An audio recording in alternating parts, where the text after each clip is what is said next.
आइए आज बात करते हैं भारत और चीन के बीच हुए पंचशील नीति, पंचशील सिद्धांत की। ये नीति 1954 में अप्रैल महीने को दी गई। भारत और चीन के बीच ये पंचशील चुक्ति या पंचशील संधि साइन की गई थी। पंचशील नाम से ही पता चल रहा है 5 नीतियाँ थी।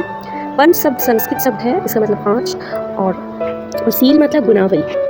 चीन के तत्कालीन प्रधानमंत्री चोंग एनलाई जब दूसरी बार भारत में आए थे तो ये पंचशील नीतियाँ भारत के प्रधानमंत्री नेहरू और चीन के प्रधानमंत्री के बीच आलोचित होती है अप्रैल महीने में 19 तारीख को।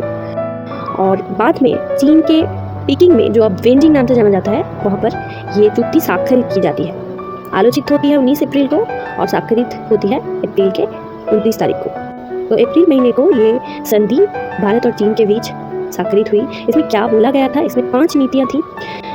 जो नीतियाँ हैं, इन दो देशों के बीच सहावस्थान बोला गया कि ये दोनों देश एक दूसरे की अखंडता को और सार्वभौमत्व को मान के चलेंगे, एक दूसरे को सम्मान देंगे। इसके अलावा एक दूसरे के निजी मामले में हस्तक्षेप नहीं करेंगे। साथ ही गणतंत्र और साम्यवाद से ऊपर शांतिपूर्ण तरीके से सहावस्थान करेंगे, एक दूसरे की सहायता करेंगे, एक दूसरे को समान मर्यादा देंगे, सम्मान देंगे। ये 5 नीतियाँ यहाँ गृहीत हुई। यही पंचशील संधि के नाम से परिचित है।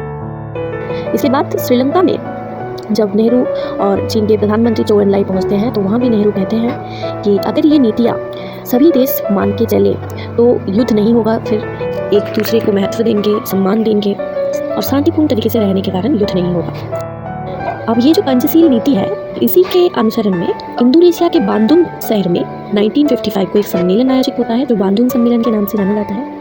अप्रैल महीने को ही होता है। इसमें एशिया और अफ्रीका के 29 देशों के प्रतिनिधियों ने भाग लिया था। इस सम्मेलन में इन 5 नीतियों के अलावा भी और 5 नीतियाँ ऐड करके 10 नीतियाँ बनाई गई और इन देशों में ये नीतियाँ मानी भी गई। एक संधि हुई इन देशों के बीच, जिससे आंतर्जातिक शांति प्रतिष्ठित हुई।